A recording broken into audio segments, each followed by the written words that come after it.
함께 보실 하나님의 말씀은 창세기 29장 1절에서 20절 말씀입니다. 야곱이 길을 떠나 동방 사람의 땅에 이르러 본즉 들에 우물이 있고 그 곁에 양 셋 떼가 누워 있으니 이는 목자들이 그 우물에서 양떼에게 물을 먹임이라. 큰 돌로 우물 아귀를 덮었다가 모든 떼가 모이면 그들이 우물 아귀에서 돌을 옮기고 그 양떼에게 물을 먹이고는 우물 아귀 그 자리에 다시 그 돌을 덮더라. 야곱이 그들에게 이르되 내 형제여 어디서 왔느냐? 그들이 이르되 하란에서 왔노라. 야곱이 그들에게 이르되 너희가 나홀의 손자 라반을 아느냐? 그들이 이르되 아노라. 야곱이 그들에게 이르되 그가 평안하냐? 이르되 평안하니라. 그의 딸 라헬이 지금 양을 몰고 오느니라. 야곱이 이르되 해가 아직 높은즉 가축 모일 때가 아니니 양에게 물을 먹이고 가서 풀을 뜯게 하라. 그들이 이르되 우리가 그러지 못하겠노라. 때가 다 모이고 목자들이 우물 아귀에서 돌을 옮겨야 우리가 양에게 물을 먹이느니라. 야곱이 그들과 말하는 동안에 라헬이 그의 아버지의 양과 함께 오니 그가 그의 양들을 치고 있었기 때문이더라. 야곱이 그의 외삼촌 라반의 딸 라헬과 그의 외삼촌의 양을 보고 나아가 우물 아귀에서 돌을 옮기고 외삼촌 라반의 양떼에게 물을 먹이고 그가 라헬에게 입맞추고 소리내어 울며 그에게 자기가 그의 아버지의 생질이요 리브가의 아들됨을 말하였더니 라헬이 달려가서 그 아버지에게 알리매 라반이 그의 생질 야곱의 소식을 듣고 달려와서 그를 영접하고 안고 입맞추며 자기 집으로 인도하여 드리니 야곱이 자기의 모든 일을 라반에게 말하매 라반이 이르되 너는 참으로 내 혈육이로다 하였더라. 야곱이 한 달을 그와 함께 거주하더니 라반이 야곱에게 이르되 내가 비록 내 생질이나 어찌 그저 내 일을 하겠느냐. 내 품삯을 어떻게 할지 내게 말하라. 라반에게 두 딸이 있으니 언니의 이름은 레아요 아우의 이름은 라헬이라. 레아는 시력이 약하고 라헬은 곱고 아리따우니 야곱이 라헬을 더 사랑함으로 대답하되 내가 외삼촌의 작은 딸 라헬을 위하여 외삼촌에게 7년을 섬기리이다. 라반이 이르되 그를 내게 주는 것이 타인에게 주는 것보다 나으니 나와 함께 있으라. 야곱이 라헬을 위하여 7년 동안 라반을 섬겼으나 그를 사랑하는 까닭에 7년을 며칠같이 여겼더라. 아멘. 네, 오늘도 우리가 성소윤리원 매일 성경 본문을 따라서 오늘자 즉 4월 22일자 본문인 창세기 29장 1절에서 20절 말씀을 통해서 인생에 어찌 보면 어두운 터널을 지나고 있는 이 야곱이 어떻게 하나님의 이끄심을 경험하는지 살펴보려고 합니다. 또한 말씀을 통해서 야곱과도 같은 우리의 인생을 그 걸음걸음마다 인도하시는 하나님을 동일하게 다시 한번 만나고 신뢰하기를 소망합니다. 창세기 29장은 이제 야곱이 외삼촌 라반의 집에 이르는 장면, 그 사건을 다루고 있죠. 그래서 이 본문을 통하여서 다루고자 하는 내용은 오늘 설교 제목이 이제 도망자의 삶에 새로운 가정을 이루도록 하신 하나님, 여호와입니다. 그래서 매일 성경 큐티지의 제목은 이제 하나님이 이끄신 여정 이렇게 단순하게 돼 있는데 저는 좀 더 구체적으로 이 여정이 도망자의 여정이거든요. 그래서 야곱은 지금 도망가고 있는 도망자의 삶인데 그 도망자의 삶을 갑작스럽게 새로운 가정, 즉 7년 뒤에 결혼하긴 하지만 새로운 가정을 이루도록 지금 라헬을 만나게 하시는 이 하나님 여호와를 좀 살펴보면서 은혜의 말씀 나누고 또 설교 마치고 함께 기도하고자 합니다. 우리는 야곱이 지금 창세기 그 전 큐티를 쭉 따라오신 분도 있겠지만 매일 성경 큐티를 안 하시는 분들은 또 창세기 너무 잘 알잖아요.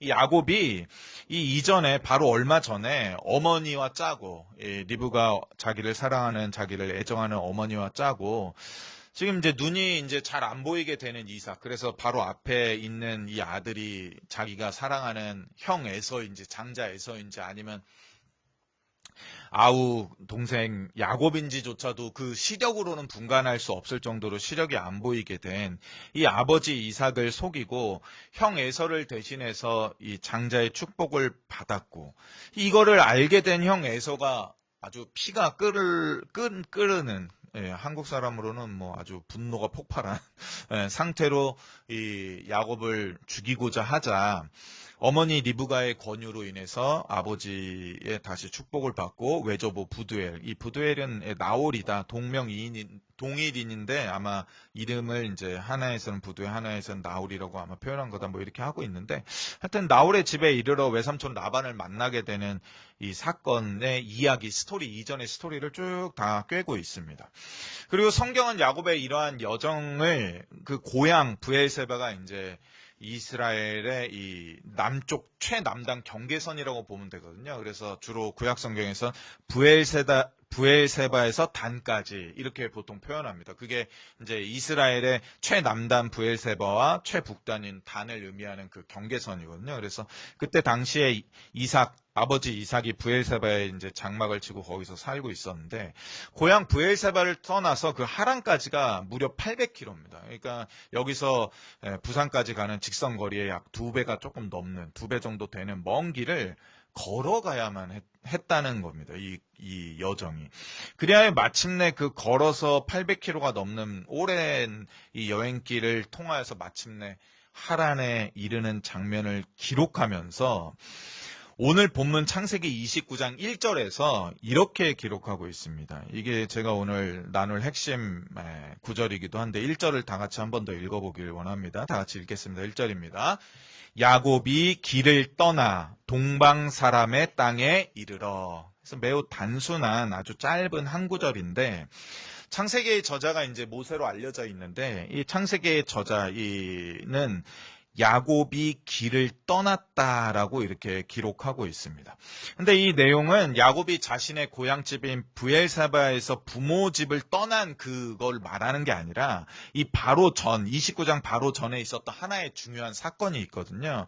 곧 고향인 브엘세바를 떠나서 하란으로 가는 길에 밤중이 되자, 해가 지자 한 곳에 이르러 피곤했을 거 아닙니까? 그래서 피곤해 지쳐 잠을 자려고 거기에 있는 돌을 하나 대충 주워다가 베개를 삼아 잠을 자다가 꿈에 하늘에 닿은 사닥다리를 보고 놀라서 쳐다보니까 그 사닥다리가 닿은 하늘에서 여호와 하나님께서 나타나셔서 이 야곱을 한없이 축복하는 그 꿈을 이 야곱이 꾸게 되거든요. 그리고 나서 놀라서 이른 아침에 잠에서 깨어서 자신이 베개로 삼았던 그 돌을, 누워있던 돌을 세우고 그곳에 물을 붓고 해서 그곳에서 서원을 하죠. 이곳이 베델입니다. 그래서 그게 하나님의 집이 되고 그 장소가 실제로 이제 베델, 지금의 이스라엘의 베델이거든요.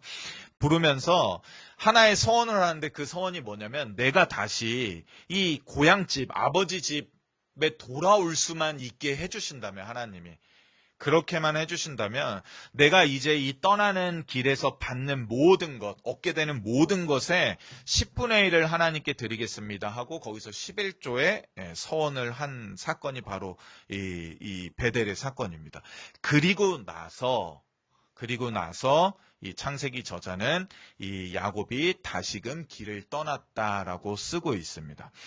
그래서 여기에서 길을 떠났다라는 표현은 조금 재미있는 의미가 있거든요. 왜냐하면 이미 길을 떠나는 과정 가운데 쭉 있기 때문에 이렇게 굳이 표현을 할 필요가 없는데, 굳이 모세는 여기에서 다시 야곱이 길을 떠났다라고 쓰고 있습니다. 이것은 단순히 이동했다는 의미라기보다는 얼마 전까지만 해도 야곱은 형 에서를 피해 목숨을 구걸하며 도망치는 처량한 신세로 길에 있던 돌을 베개 삼아 지쳐 잠들었던 자였습니다.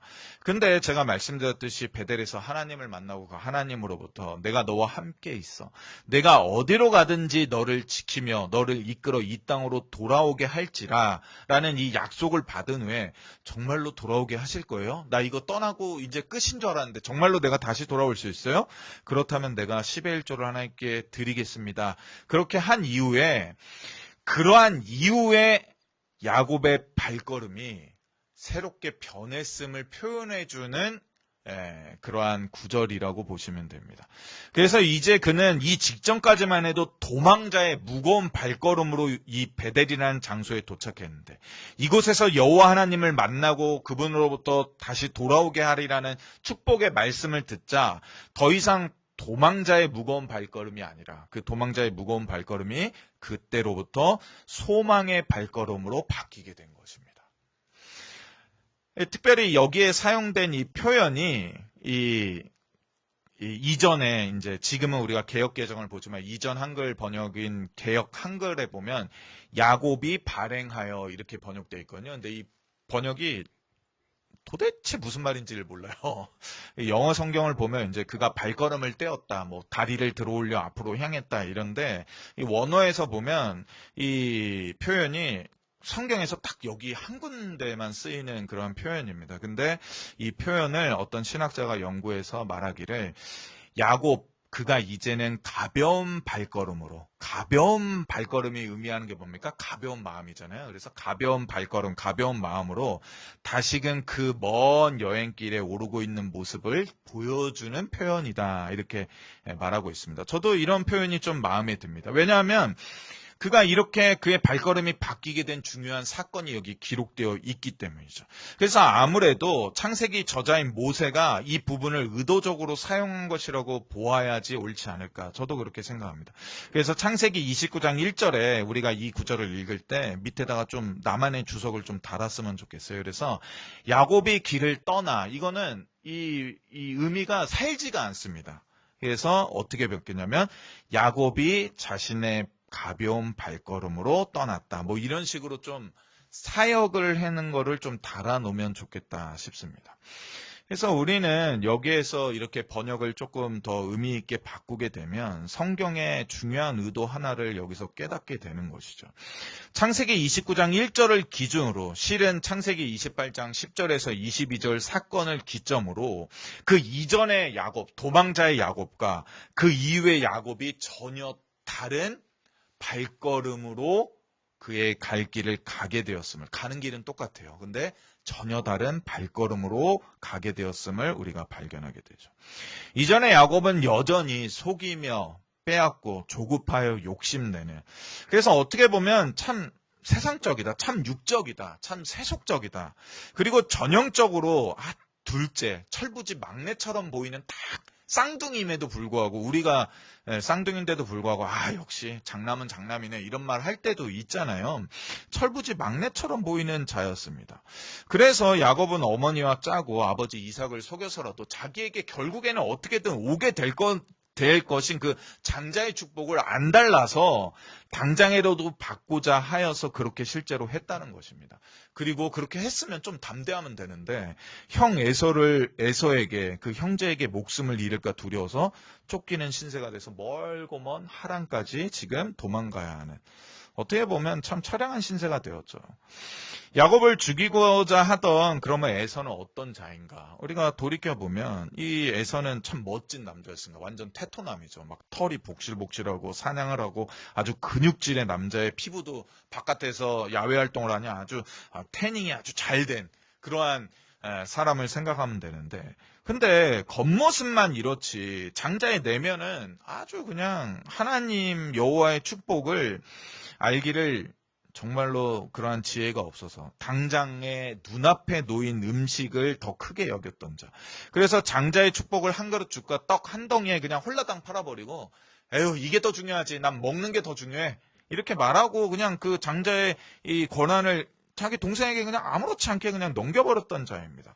그리고 실제로도 장자의 축복을 받지 못하는 아주 미련하고 망령된 자였죠. 태어나기도 전부터 여호와 하나님께 선택받은 자는 에서가 아니라 야곱이었습니다. 그런데 야곱이 겨우 이렇게 망령된 자를 두려워하여 쫓기는 신세가 된다? 이건 이해할 수가 없죠. 아무리 야곱이 못났어도 그렇지, 아무리 야곱이 힘이 약해도 그렇지, 하나님의 택함을 태어나기 전부터 받은 하나님의 사람이 이렇게 망령된 자에게 쫓기는 신세가 된다? 우리는 사실 이런 거를 이해 못하고 납득 못해야 됩니다. 이 본문을 대할 때. 근데 바로 오늘 본문에 이르러서 성경이 말하기를 야곱이 이전의 야곱에서 결정적으로 이제는 진정한 하나님으로부터 장자의 복을 정상적으로 받은, 즉 하나님의 유업을 이을 자로 확실한 상속자로서의 길을 지금 떠나고 있는 것이다. 물론 그 상속자의 길은 이삭이 축복할 때 이미 그에게 내려진 것이고 훨씬 더 이전에는 태어나기 전에 그 태에서부터 주어진 것이지만 이전의 야곱은 지금 이제 완벽한 확신의 상속자로 하나님께 모든 축복을 받았다는 확신 가운데 나는 이제 진짜 모든 걸 물려받은 참으로 장자 중에 장자, 상속자 중에 상속자야라는 그러한 마음을 갖고 지금 길을 떠나는 자로 뒤바뀌었다고 말하고 있습니다. 그리고 나서 이 창세기 저자가 기록하기를 야곱이 길을 떠나 동방 사람의 땅에 이르렀다라고 이렇게 표현하고 있는데 하란에 이르렀다 이렇게 표현 안 하고 동방이라는 동쪽 그 방향을 제시하고 있죠. 야곱이 지금 향하고 있는 방향, 지금 잃은 방향이 동쪽이라는 것입니다. 그것이 동방이자 동방 사람의 땅이라고 말하고 있습니다.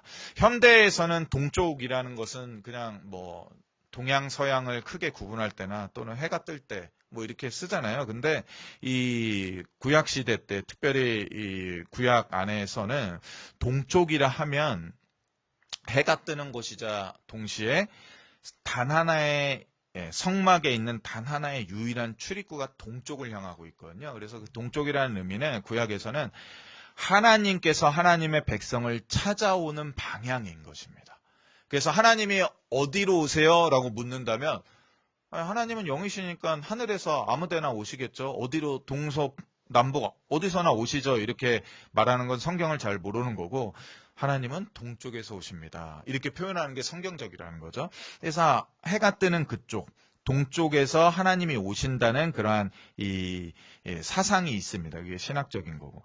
그래서 이 동쪽이라는 것은 여호와 하나님께서 등장하시는 방향이자 곧 그분의 백성을 찾아오시는 하나님의 길목인 것입니다. 야곱은 단순히 이전에 도망자로 길을 떠났을 때 그의 길은 그냥 허겁지겁 도망가는 그저 도주로일 뿐이었습니다. 도주로.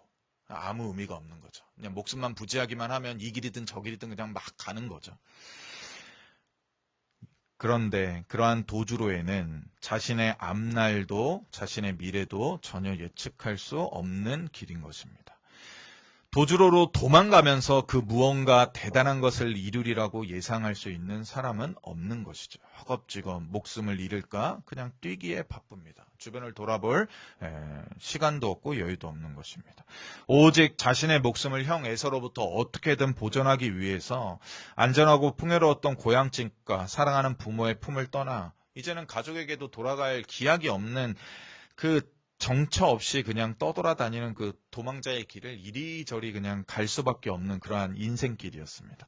그런데 이러한 야곱에게 그 밤에 돌베개를 베고 자고 있을 가장 외롭고 어두운 그 밤에 여호와께서 찾아오시자 그가 지금 향하여 가고 있는 방향이 곧 하나님께서 등장하시는 하나님께서 야곱을 향하여 찾아오시는 그 길이 되며 그가 잃은 동방 사람의 땅은 여기 표현에는 그저 동방 사람의 땅이지만 사실상 하나님의 영역임을 창세기의 저자 모세는 알려주고 있는 것이죠. 그래서 이 한 구절을 통해서 우리가 그러한 의미를 발견하게 되는 것입니다. 하나님의 약속을 붙드는 사람은 그러하기 때문에 상황이 바뀌는 게 아니라 그 삶의 방향성이 바뀌는 것이며 그가 나아가고 있는 그 길이 곧 하나님의 영역 안에 있는 길임을 확신하는 자인 것입니다. 이렇게 변하게 되자 놀랍게 야곱은 안심하게 되고 야곱은 힘을 내게 되고 야곱은 담대하게 됩니다. 그래서 야곱은 자신 이외에 다른 사람을 생각하고 배려할 수 있는 여유까지도 가게 되죠. 저 멀리서 알지도 못하는 처음 보는 이 목자들이 있습니다. 최소한 3무리가 있었던 것 같습니다. 왜냐하면 양떼가 3무리나 있었거든요. 근데 그 양을 치는 사람들이 남자란 말이에요. 근데 대부분 건장하겠죠. 이 양을 지켜야 되니까. 들에서 생활하던 사람. 마치 형 에서와 같은 사람들이었을 수도 있습니다. 야곱은 지금 나이가 20살이 안 됐다라고 보통 생각하고 있는데 정확히 제가 나이를 지금 까먹었는데 집에서만 이렇게 자랐던 이 야곱. 근데 지금 800km를 걸어서 도망자 신세로 왔습니다. 모습이 어땠을까요? 딱 누가 봐도 저 가출했구만. 아, 누가 봐도 알죠. 양떼를 치러 온 것도 아니고 혼자 뭐야? 그러면 어떻게 되는 겁니까? 건장한 남자 3명이 달려들어서 그 가진 거 다 뺏어가면 뭐 그냥 벌거벗고 다녀야 되거든요. 그런데도 야곱은 처음 보는 동방 사람 목자들을 피해 숨지도 않고 도망가지도 않습니다. 가서 담대히 오히려 물어보죠. 그리고 나홀의 손자 라반을 알고 있다는 말을 듣자 안심하고 그 목자들이 아무라도 라반의 딸 라헬을 위하여 우물 아귀에서 돌을 옮기고자 하지 아니할 때조차도 이 야곱은 어떻게 합니까? 그들의 눈치를 보지 않습니다. 눈치 볼만 하잖아요. 자기 우물도 아니고 양떼도 자기가 없는데. 근데 눈치를 보지 않고 그 라헬을 위하여 홀로 우물 아귀의 돌을 옮깁니다. 우리가 이제 좀 착각하지 않아야 될 게 이때 우물 아귀가 엄청 크지 않았습니다. 조금 했어요. 그러니까 그 아귀의 돌이 여성 혼자는 옮기기 힘들지라도 남자 혼자면 뭐 어떻게든 옮길 수 있는 그 정도 사이즈입니다. 우물을 그렇게 크게 팔 수 있는 도구가 없었기도 하거든요. 그때 우물을 그렇게 크게 파면 유지가 또 안 됐거든요. 그래서 아주 작았을 겁니다. 그래도 어쨌든 여성 혼자는 옮길 수 없는 그 우물 돌을 옮겨 외삼촌 라반의 양떼에게 물을 먹입니다. 야곱은 이 사건을 통하여서 자기가 더 이상 도망자가 아니라 하나님의 약속과 축복을 가진 사람이기에 이러한 행동을 할 수 있음을 보여주고 있는 것입니다. 그가 인지하지 못했다 하더라도. 아유 목사님 무슨 우물 그 돌 조금 옮긴 거 가지고 그런 거 가지고 그렇게 크게 평가해요? 아니에요.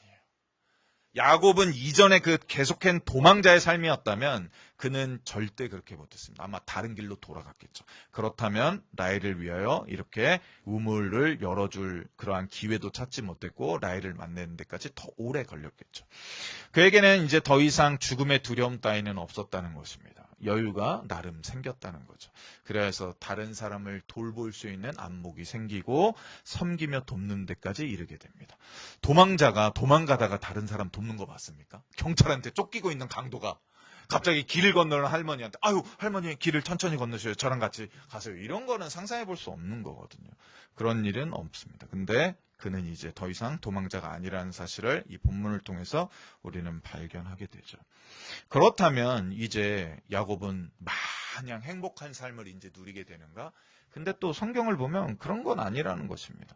이러한 가운데 또 남겨놓은 하나님의 놀라운 섭리가 있는데 그것이 무엇이냐면 하나님께서는 여전히 이 하나님의 기업을 이룰 완벽한 상속자가 된 이 야곱을 훈련시키고 연단시키고자 하는 그 시간을 준비해 두셨다는 것을 우리는 라반의 이후의 사건을 통해서 발견하게 됩니다.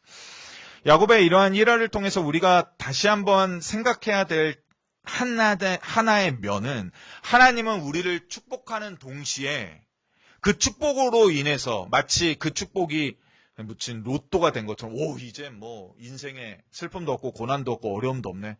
로또 갖고 뭐 그렇게 되진 않겠지만 아주 어마어마한 축복을 받았다면 더 이상 아무 힘든 게 없겠구나. 야 이제 탱자 너무 좋다라고 생각할지 모르겠지만 그 이후에 하나님은 그 야곱을 정말로 상속자답게 훈련시키고자 그 시간을 그에게 허락하시는데 그 시간이 무려 20년 가까이 된다는 놀라운 사실입니다. 하나님은 야곱을 지금 이때까지 인도하고 보호하시고 그를 축복하시고 라헬을 만나게 하셨지만 그의 결혼이나 그가 다시 고향집에 돌아가는 것이 당장에 이루어지지 않았다는 것입니다. 그렇다고 1년 만에 이루어졌냐? 그렇지도 않습니다. 7년을 기다렸음에도 이루어지지 않고 그 7년에 더해서 14년과 다시 6년을 더해서 20년의 시간을 보내자 그때서야 움직일 수 있게 하셨습니다. 우리는 이렇게 쉽게 생각하죠. 하나님께서 인도하신 거라면, 하나님께서 보여주신 길이라면, 하나님께서 허락해 주신 길이라면 모든 일이 바로 다 잘 돼야 된다. 모든 일이 다 잘 풀려야 된다. 모든 게 다 예비되어 있고 갖춰져야 된다. 근데 하나님의 섭리는 그렇지 않다는 것입니다. 야곱은 외삼촌 집에 도착했지만 하나님의 계획은 실현되기 시작했지만 여전히 나아갈 길이 남아 있었다는 것입니다. 처음 단계는 수월해 보였습니다. 그때는 그냥 힘을 들여서 이 우물에 놓여있는 그 돌을 어찌 움직여내서 라헬에게 그 라헬의 양떼에게 물을 먹일 수 있는 정도의 애씀만 있으면 됐습니다. 그런데 그 다음부터는 20년이라는 그의 인생을 사용해서 그 기간을 채워야 했다는 것입니다. 근데 야곱은 몰랐죠. 근데 다행스럽게도 이 라헬을 사랑하는 마음으로 그 7년을 수일처럼 지낼 수 있었다고 말합니다. 그만큼 하나님께서 또 피할 길을 주신 것이죠. 하나님께서 이렇게 그에게 20년이라는 고된 훈련의 시간을 주신 것을 때때로 많은 신학자와 설교자들이 그가 아버지 이삭과 에서를 속여서 이 축복, 장자의 축복을 이렇게 도둑질하는 것처럼 그렇게 섣부르게 받은 거에 대한 벌이다, 징계다라고 해석하기도 합니다. 근데 그런 해석보다는 저는 이것이 야곱의 인생을 그때로부터 제대로 빚어가려고 하시는 하나님의 손길이라고 해석하는 게 더 좋을 것 같습니다. 그냥 징계가 아닙니다. 히브리서 기자가 우리에게 이렇게 가르쳐주죠. 주께서 그 사랑하시는 자를 징계하시고 그가 받아들이시는 이마다 채찍질 하십니다. 물론 이러한 징계와 채찍질이 있습니다. 그러나 이것은 도리어 우리를 빚어가시는 하나님의 손길이라고 우리가 받아들였으면 좋겠습니다. 그러할 때 그것이 우리의 소망이 되는 것이죠. 혜빈이를 축구교실에 이제 보내서 얘를 축구선수로 키우려고 하는데 그러면 얼마나 혹독하게 훈련을 해야 됩니까? 그렇죠. 근데 그 훈련을 할 때, 이 사람 누군지도 몰라. 이 프로 축구 출신인지도 모르겠고 누군지도 모르는데 그냥 혹독하게 훈련만 시켜요. 그래도 처음에는 만족하겠죠. 나중에 시간이 가면 갈수록 아니 실력도 없는데 왜 우리 아이를 이렇게 괴롭혀라고 생각할 거 아닙니까? 이름도 없고 알지도 못하는 그런 감독이나 코치가 이렇게 강사로 와서 하면 근데 거기에 손흥민 선수가 오는 겁니다. 손흥민 선수 와서 이유도 모른 채 야 여기 왔다 갔다 10m 계속 반복해. 이렇게만 하더라도 누구나 다 거기에 수강료를 엄청나게 내고서라도 배우려고 하지 않겠습니까? 바로 그런 겁니다. 하나님이 우리의 코치와 우리의 강사가 되어서 친히 우리를 빚어가려고 하십니다. 누구에게 어울리게요? 예수 그리스도의 신부에 어울리게, 하나님 나라 백성에 어울리게, 하나님의 유업을 이을 상속자로 걸맞도록 우리를 빚어가는 손길입니다. 그리고 우리가 여기에서 또 하나 알아야 할 것은 외삼촌 라반이 아무리 야곱을 속이고자 숱하게 속임수를 쓰며 약속을 변개하며 갖가지 갑질을 하더라도 궁극적인 하나님의 목적과 계획을 결코 막지는 못한다는 것입니다. 또한 애정의 관계, 즉 야곱이 레아는 사랑하지 않고 라헬만 사랑한다 하더라도 그 사랑의 편애가 심하다 하더라도 결국에 하나님께서는 사랑받지 못한 레아를 통해서 앞으로 태어나게 될 8 아들을 통해서 이스라엘의 8지파를 이루십니다. 이것을 통하여서 인간의 욕심과 욕망조차도 그리고 죄와 실패와 그러한 실수조차도 하나님의 약속된 바를 방해하지는 못한다는 것입니다. 결국에는 이루어낼 것이라는 것입니다. 그래서 우리는 여기에서 도망자의 삶에 새로운 가정을 이루도록 하신 하나님이 단순히 우리의 상황과 환경을 다 바꿔서 그냥 이제 너 해피엔딩이야 라고 만들어주시는 분이 아니라 도망자의 삶은 뿌리채 뽑아서 사라지게 만드시고 새로운 가정을 이루는 하나님의 축복된 삶을 살게 하시면서 동시에 우리를 훈련시키시며 단련해 가시며 빚어 가시는 하나님이라는 이 2가지를 균형 있게 깨닫게 되는 것이죠. 우리의 아버지 여호와 하나님은 참 이런 분이시죠. 아니 좋은 걸 줬으면 끝까지 좋은 걸 줘야지. 아니 좋은 걸 주셨다고 해서 갔는데 왜 어려움이 있는 거예요? 라고 때때로 우리가 이해하지 못할 때 내가 누구인지 창세기의 야곱의 사건을 통해서 깨달아봐라. 나는 너를 그냥 단 한 번의 축복으로 자 이제 너는 끝. 내가 관리 안 해도 돼. 그냥 여기서 그냥 파라다이스처럼 지내라고 하시는 분이 아니라 그렇게 할 것이면 우리가 구원받았을 때 우리가 예수님을 믿노라고 고백하거나 우리가 세례받았을 때 우리를 그냥 천국으로 데려가시면 되죠. 그렇게 하지 아니하시고 너를 합당한 자로 만들기 위하여서 내가 축복하였고 내가 훈련시키는 거다라고 알려주고 있습니다.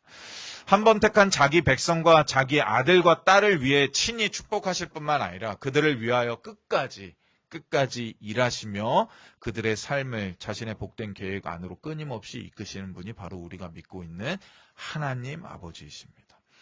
그러하기 때문에 여기에서 소망이 있는 것이죠.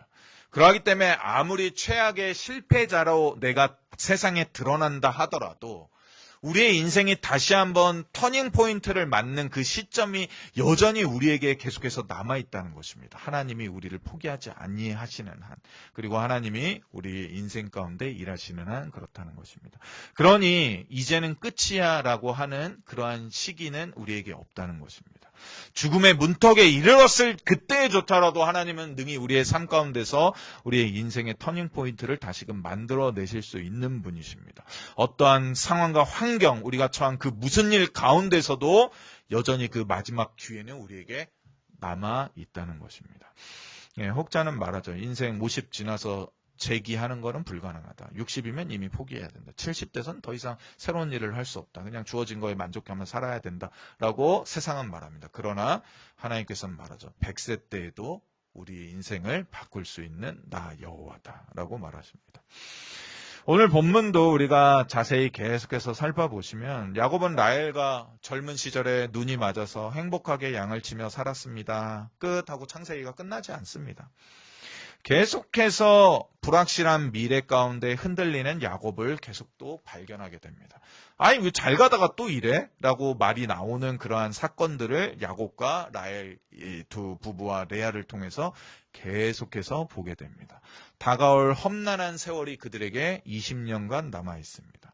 그러나 분명한 것은 도망자의 삶을 새로운 가정을 이루게 하시는 분이 여호와 하나님이시며 그 새로운 가정을 계속해서 빚어가시며 손에 꽉 쥐고 계시는 분이 바로 우리의 하나님이라는 것입니다. 하나님은 한 번 택한 자기 백성을 위하여 지금도 일하시며 우리의 실패와 죄악조차도 복된 계획 안으로 이끄신다는 것입니다. 그러니 지금 나의 앞에 놓인 문제가 커 보인다 하더라도 실망할 필요가 없습니다. 내가 지금까지 행했던 모든 일들, 이러한 것들이 참으로 가치 없이 여겨지며 아무 영향가 없이 버려지는 것 같더라도 실망하지 않아도 됩니다. 야곱의 하나님이 바로 지금 우리를 돌보시는 하나님과 동일하신 분입니다. 야곱을 하란의 우물가로 인도하신 그 하나님의 섭리가 오늘도 우리 안에 역사하여서 반드시 우리 모두를 가장 좋은 길로 인도하시고 우리를 빚어가실 것입니다. 그러니 오늘 우리는 이렇게 기도하기만 하면 됩니다. 주님, 나의 발걸음과 우리의 인생과 우리의 사랑하는 이들의 삶을 주님의 섭리 가운데 오늘도 인도하여 주옵소서. 이렇게 기도하기만 하면 됩니다. 우리 함께 말씀을 기억하며 말씀을 놓고 기도하길 원합니다. 야곱의 죄와 이 라반의 또 속임수, 이러한 모든 것들이 어찌 보면 야곱으로 하여금 자신의 고향 브엘세바로 돌아가는 그 귀한 길을 20년 동안 늦추게 된 것처럼 지연시킨 것처럼 보입니다. 그러나 그러한 과정조차도 하나님께서 야곱만을 위해 야곱을 빚어가는 시간이었다는 것을 나중에 결국엔 깨닫게 됩니다. 어떠한 것도 하나님의 더 큰 계획을 막지 못했다는 것을 또한 우리는 고백합니다. 물론 20년 시간입니다. 그러나 결코 늦지는 않습니다. 그 시간을 통해서 하나님은 우리를 참으로 하나님의 백성답게 더 귀하게 빚어가실 것입니다. 처음에 축복받았을 때 참 그 첫 단계, 첫 스텝, 너무나 수월해 보이고 너무나 좋고 너무나 평안하고 너무나 행복하다 했던 그러한 그 신앙의 우리의 첫 단계, 그 첫사랑의 단계 다들 경험해 보셨죠. 그러나 신앙생활을 거듭하면 거듭할수록, 신앙이 깊어지면 깊어질수록 우리의 인생 가운데 또 우리의 신앙 가운데 커다란 장벽들이 왜 이렇게 많은지, 이렇게 거대한 넘어가야 할 산들이 왜 이렇게 높은지, 그럴 때마다 때때로 한탄하기도 하며 눈물 짓기도 하며 또 하나님을 향해 호소해 보기도 합니다. 그런데 그 모든 것을 통해서 야곱을 이스라엘로 만드신 것처럼 우리를 하나님의 참다운 백성으로, 하나님 나라에 합당한 자로, 이 땅 가운데 가장 귀한 성도로 만드실 것입니다. 우리가 믿는 여호와 하나님은 한 번 택한 자를 결코 포기하지 아니하신다는 이 한 가지 진리로 인하여서 우리가 오늘도 안심할 수 있습니다. 그러하니 지금 나의 삶이 실패자처럼 보이고 도망자처럼 참으로 여유가 없고 밤 가운데 이슬 지는 가운데 비 피할 곳 없이 하늘을 이불 삼아 돌을 베개 삼아 자야 되는 그러한 처량한 신세일지라 하더라도 하나님은 반드시 그러한 인생까지도 하나님의 복된 계획 안에서 붙잡고 이끄시고 계시다는 사실을 우리가 기억하고, 오늘 그러한 하나님의 백성 되었다는 사실을, 그러한 하나님의 복받은 자로 살아간다는 사실에 자부심을 느끼고, 이제는 도망자가 아니라 축복받은 자로 주변을 돌아보고 주변을 섬길 수 있는 그러한 여유까지도 가질 수 있게 달라고, 지금 나의 처해진 상황과 환경을 벗어나게 아둥바둥거리는 마치 늪에 빠진 그러한 모양으로 살지 않을 수 있도록 담대함을 달라고, 용기를 달라고 이 시간 함께 한 3, 4분간 기도할 때 특별히 나의 발걸음을 정확한 하나님의 섭리 가운데 인도하여 주시옵소서 기도해 주시고, 고난과 징계의 이러한 시간처럼 보이는 이 과정이 도리어 훈련의 시간이며 나를 빚으시는 하나님의 손길이 나에게 온전히 임하는 시간임을 깨닫게 해달라고 기도해 주시고, 특별히 나와 우리 가정과 또 하나님 우리 교회가 하나님의 약속과 언약 가운데 든든히 서갈 수 있도록 기도해 주시고, 우리가 섬기고 있는 세 분의 선교사님, 우리 서민재 선교사님, 우리 조 선교사님, 그리고 신사랑 선교사님 위해서 또 같이 기도해 주셨으면 좋겠습니다. 우리 3, 4분간 우리 기도하며 나가도록 하겠습니다. 다 같이 기도하십니다. 이것이 행복이라오. 하나님의 자녀로 살아가는 것, 이것이 행복이라오.